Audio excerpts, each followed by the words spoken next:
Hello, friends.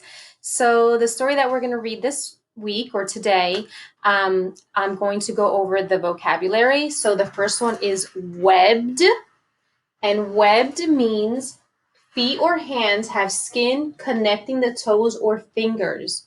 Can you think of animals that you know have webbed feet or hands? And as always, in Spanish, the word for webbed is palmeado.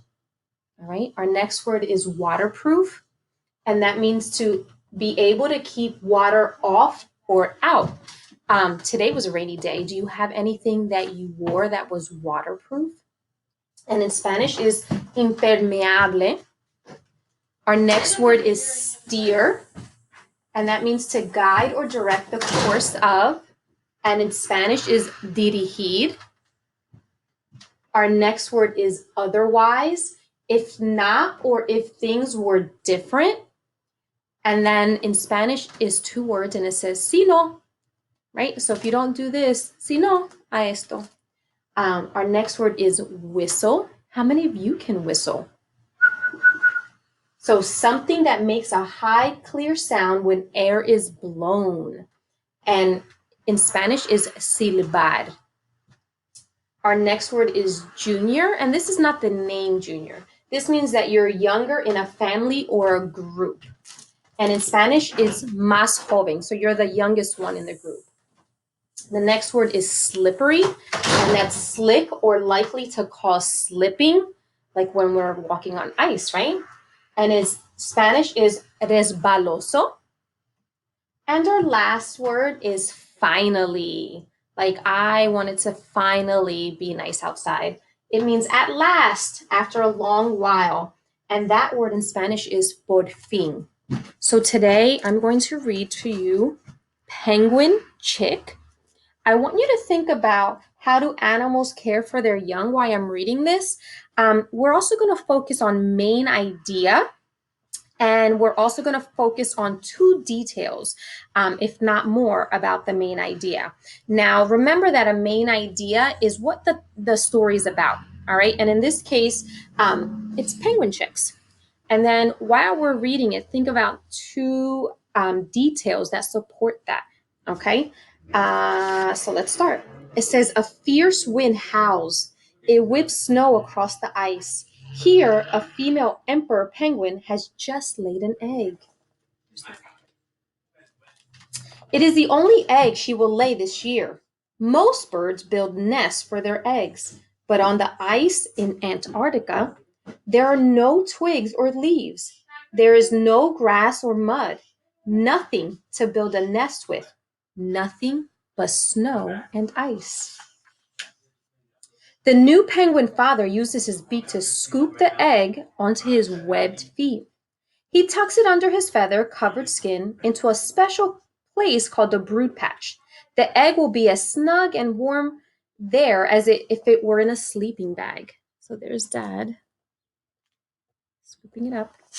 One of the penguin parents must stay with the egg to keep it warm. But where penguins lay their eggs, there is no food for them to eat. The penguin father is bigger and fatter than the mother. He can live longer without food. So the father penguin stays with the egg while the mother travels to the sea to find food. The two parents sing together before the penguin mother leaves. I want you to think about what you heard me read so far and think about, why is keeping the egg snug and warm important? Think about it. Why is keeping the egg snug and warm important? Turn and tell somebody, or tell me. If you said it is snowy, cold, and icy in Antarctica and there's no way to build a nest to keep the eggs warm, then you are correct. All right, let's keep on going. Another thing, when your parents leave in the morning, do they sing to each other? I don't sing to Mr. G. I don't think he would like my voice anyway. Along with many other penguins, so here's more penguins, the mother penguin leaves the rookery where she laid her egg. The mother walks or slides on her belly. This is called tobogganing.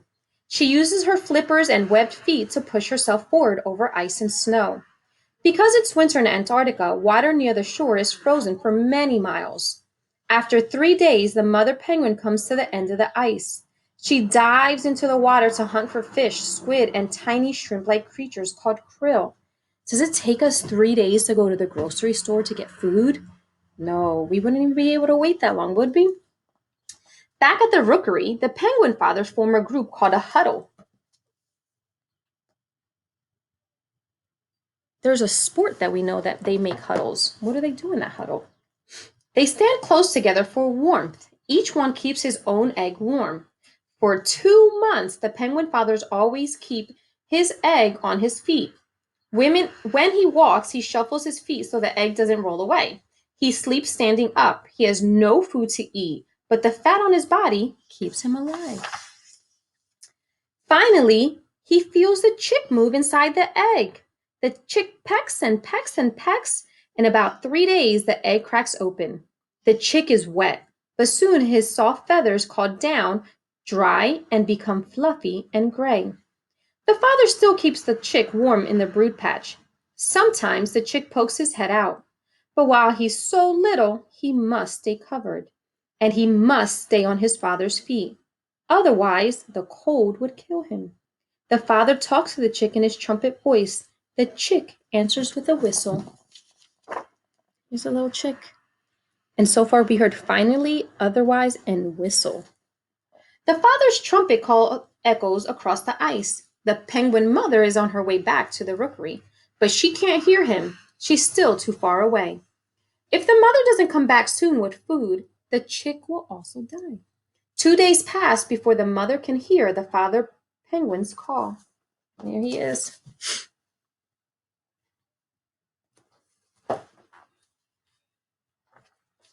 At last, the mother arrives at the rookery. She cuddles close to her chick and trumpets to him. He whistles back. With her beak, she brushes his soft gray down.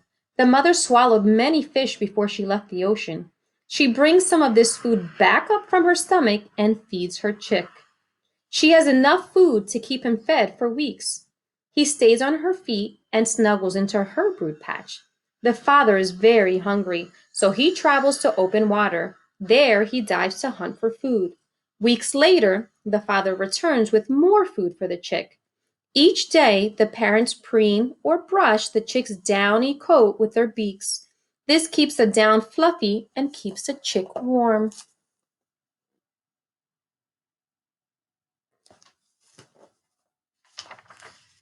As the chick gets bigger, he and the other chicks no longer need to stay on their parents' feet.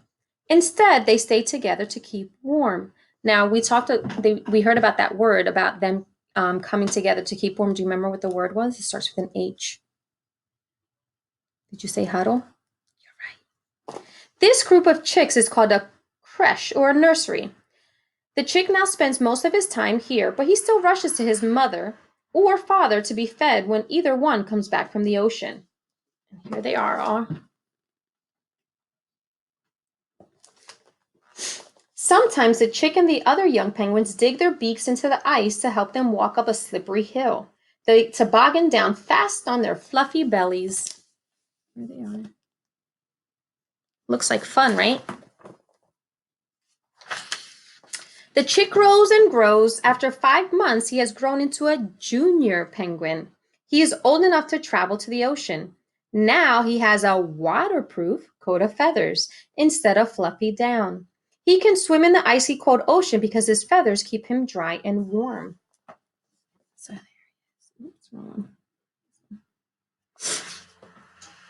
the young penguin spends most of his time in the water. He swims, flapping his flippers as if he were flying underwater.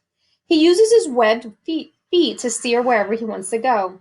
He catches a fish with his beak and swallows head first. He is swimming. Now the young penguin can catch his own food and take care of himself. In about 5 years, he'll find a mate.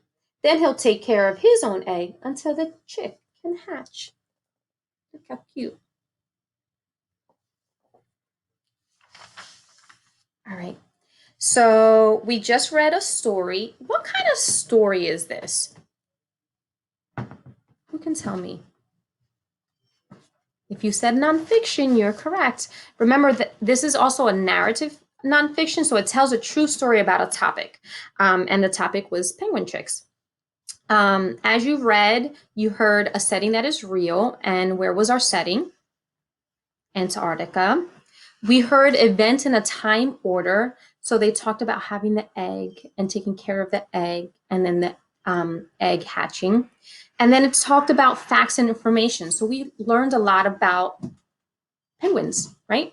We learned about the rookery, the nursery, having waterproof feathers after a couple weeks. So those are all things that are part of the nonfiction. The good thing about reading this story first is when we start writing on Thursday, we're going to start writing our own nonfiction stories. So what I want you to do is in your notebooks, write the topic of the story. So what was the topic? Penguins, right? So you're going to write that at the top, and then you're going to write 2 details for Mrs. Gutierrez, and then you're going to share it to the class journal. All right? See you soon. Bye.